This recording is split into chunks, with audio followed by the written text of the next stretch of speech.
तर हाय सगळ्यांना, आज आम्ही वापिस एकविरीला चाललेलो. आईचा बोलवणं आल्यावर कसा पण जाणं होतंच. मग आम्ही निघलो एकविरीला जायला. आमच्या बाबूचं केस काढायचं होतं. सगळ्या इथं मस्तपैकी नाचत होत्या आणि मी इथं आपीसाठी थांबलेलो. ये महिन्यांशी माझी दुसरी फेरी असेल एकविरीला जायची आणि कधी कधी तर आम्हाला जायला चान्सच भेटत नाही आणि भेटला तर असं सतत भेटत असतं. आम्ही बसमध्ये बसलो आणि मी माझ्या आयुष्यात कधीच एवढी ट्रॅफिक नव्हती बघली. एवढी म्हणजे जाम ट्रॅफिक होती आणि आज संडे पण होता, त्याच्यामुळं मी 2 वेळेला झोप काढलो आणि मग नंतर फायनली उठलो. बोगद्यानला आम्हाला वाटलं ट्रॅफिक कमी झाली, तर बोगद्यान पण ट्रॅफिक होती. विचार करा तुम्ही आज किती गर्दी असेल. ट्रॅफिकमध्ये बसून सगळ्यांना पक्की भूक लागलेली. मग दीदीनी सगळ्यांना चिप्स आणलेलं. मग चिप्स वगैरे खाऊन मग आम्ही पोचलो एकविरा. खाली पाया पडून मग आम्ही वरती चढायची सुरुवात केली. तुम्ही बघू शकता आज पण किती जास्त गर्दी होती. वेळेस पण आम्हाला आतमध्ये जायला नाही भेटला कारण की पक्की गर्दी होती. मग बाहेरशीच पाया पडलो. जाम जणांचं नवस आलतं आणि मन्नूची मम्मी आणि मन्नू माझा कुठंच पिच्छा सोडत नाही. यांचा पण तिकडच्या नवस आलेल्या, या पण आलत्या. मग आम्ही त्यांना पण टाटा बाय बाय केल्या. त्या मन्ना बघून सरप्राईज झालेल्या.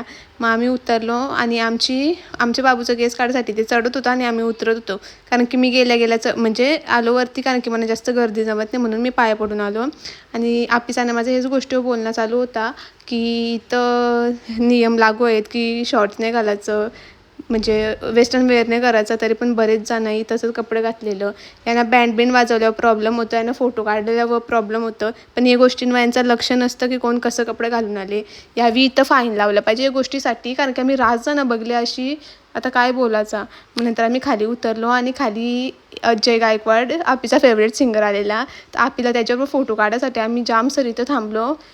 मग फोटो काढून आम्ही निघलो. मी ना आपीच लवकर आलतो. मग आमचा पाय पडून झालता आणि पाय पडायला चाललेलं आणि ऊन होता म्हणून मी डोक्यावर घेतलेलं. मला ऊन बिन नाही सहन होत. आम्ही आलो आहे, शिंगा खात होत्या.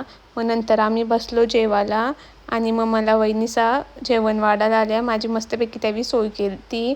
मग आम्ही लगेच जेवण केला आणि मग नंतर बाबू पण, आम्ही जेवायला बसलो तेव्हा बाबू आला केस काढून. म्हणजे विचार करा किती टाईम लागला असेल त्यानं. मग नंतर इथं सगळ्या मस्तपैकी नाचल्या.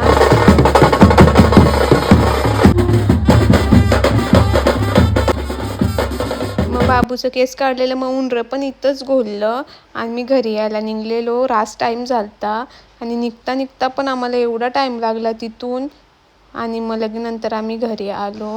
रास जमलेलो. आपीला आणि मम्मीला टाटा बाय बाय केला आणि मी घरी पोचलो. माझी सगळी वाट बघत होती. मी घरा नसल्यावर कोणाला चैन पडत नाही. आणि तुम्हाला माझा व्लॉग कसा वाटला नक्कीच सांगा. खूप खूप प्रेम करा, लाईक करा, शेअर करा, सबस्क्राईब करा.